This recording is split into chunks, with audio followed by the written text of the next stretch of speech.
अहम से वयम की यात्रा, इस टाइटल के पीछे की कहानी क्या है? देखिए, जब 2010 में मैं एक आरएसएस पे किताब लिख रहा था, मतलब कुछ वर्क कर रहा था नागपुर में। मोहन भागवत जी 2009 में संघ प्रमुख बने थे हुँ, और 2010 में मेरी मोहन भागवत जी से मुलाकात होती है और फिर मैंने उन्हें कहा कि मैं संघ पर लिख रहा हूँ। मैंने अपना ड्राफ्ट दिखाया उनको कि मैं इस पे लिखना चाह रहा हूँ और कुछ मेरे प्रश्न हैं जिसका हुँ, जवाब मैं चाहता हूँ कि आप दें, मैं अपनी किताब में उसको शामिल करूँगा। हुँ, तो मोहन भागवत जी मेरा ड्राफ्ट देखते रहे और फिर बोले कि लिख तो अच्छा रहे हो, लेकिन बोले 2025 में ज़रूर लिखना। 2025 में संघ को 100 साल पूरे होंगे। हुँ, तो मैंने कहा उसके लिए तो 15 साल है अभी। हुँ, तो बोले कोई दिक्कत नहीं, 15 साल और अध्ययन करना। हुँ, अभी ला सकते हो तो किताब अभी भी लेकर आओ, लेकिन दो मैं चाहता हूँ कि 2025 में ज़रूर किताब आए आरएसएस पे, हुँ, जो संघ को 100 साल को लेकर पूरी एक जानकारी लोगों के पूरी बीच याद में रहे। आए। हुँ, तो मोहन जी ने जो कहा था वो मेरे दिमाग में बैठा रहा कि 2025 में किताब लेकर आना है।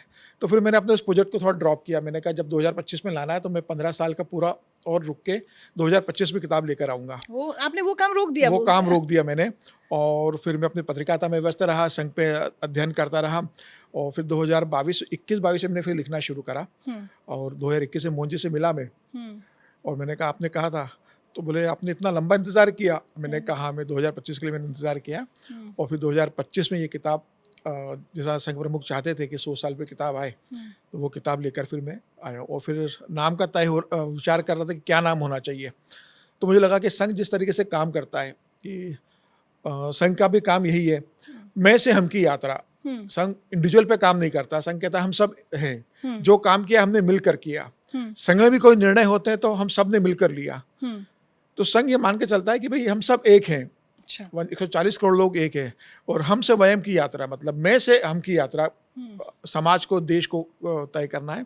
तो उसी आधार पर मैंने फिर इसका नाम हम से वयम की यात्रा रखा है। मैं से हम की यात्रा।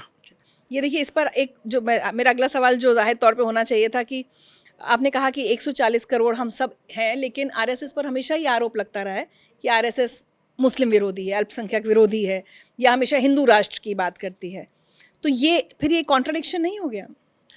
देखिए, संघ की स्थापना के बाद से संघ पे ये आरोप लगता रहा है। जब हेगड़ेवार जी ने, डॉक्टर हेगड़ेवार जी ने संघ की स्थापना 1925 में की थी, उसके बाद से ये आरोप लगा कि ये मुस्लिम विरोधी संगठन है। लेकिन मुझे लगता है कि 100 साल के अंदर कोई एक भी ऐसा उदाहरण बता दे जिसमें किसी भी संघ प्रमुख ने, मोहन भागवत जी तो छठे संघ प्रमुख हैं, इसके पहले जो 5 संघ प्रमुख हुए थे हुँ, वो, या संघ के किसी भी बड़े पदाधिकारी ने मुसलमानों को लेकर कोई गलत बयानबाजी की हो, कोई एक बयान ऐसा हो जिसमें संघ ने मुसलमानों को लेकर कोई बयान दिया हो। संघ तो 140 करोड़ लोगों को अपने भारत का हिस्सा मांगता है और संघ जब बना था, हुँ, तब भी संघ ने ये कहा था कि भई मुस्लिम विरोध के लिए संगठन नहीं बनाए। हुँ, हिंदू को अपनी रक्षा करने के लिए हमने संगठन बनाया है, हुँ, हिंदू के ऊपर कोई अत्याचार हो उसकी रक्षा के लिए बनाया है। संघ ने कभी किसी पर हमला नहीं किया, संघ ने कभी किसी ऐसी गतिविधियाँ जिसमें संघ के किसी प्रचारक पे या संघ के ऊपर आरोप लगे हो कि संघ ने भई यहाँ पर हिंसा की है, कहीं नहीं की। संघ ने सिर्फ़ आत्मरक्षा के लिए बनाया और हिंदुओं को एकजुट करने के लिए बनाया। एकजुट करने का मतलब ये नहीं कि एकजुट होकर किसी पे हमला करना है। हुँ, एकजुट, संघ ने कहा कि हिंदू समाज बड़ा समाज है, उसे एकजुट करना और उसके लिए संघ की स्थापना हुई है।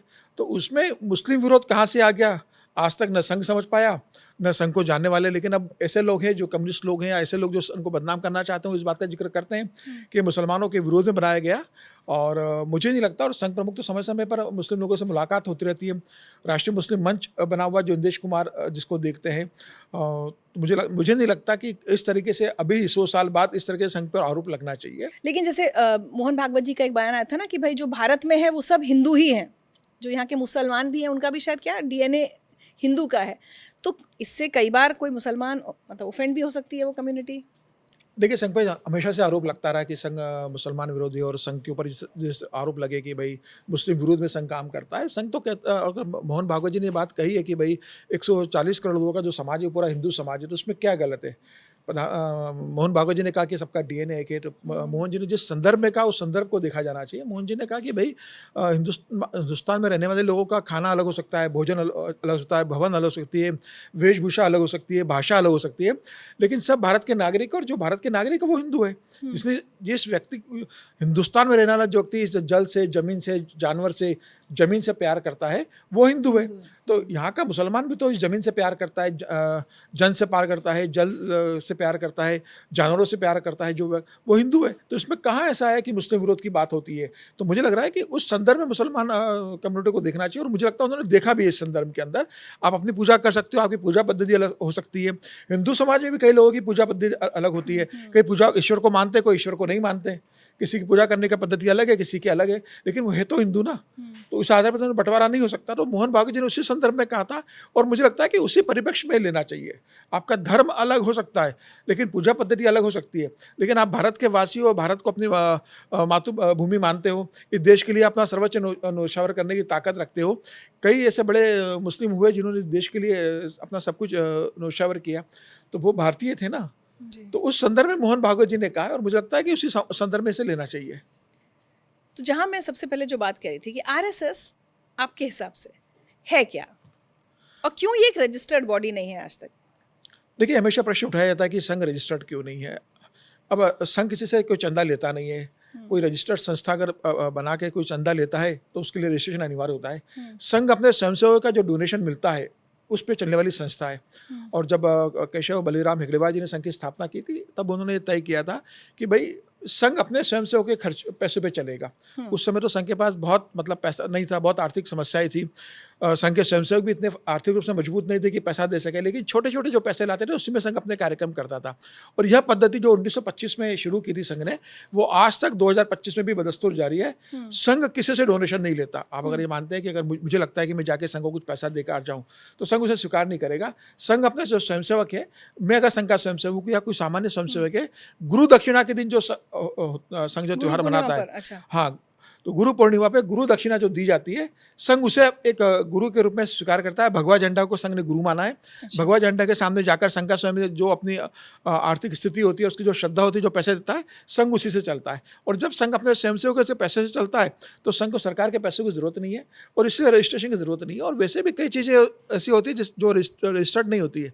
मोहन भागवत जी ने कहा था ना कि हिंदू धर्म रजिस्टर्ड नहीं है, लेकिन हिंदू धर्म है ना।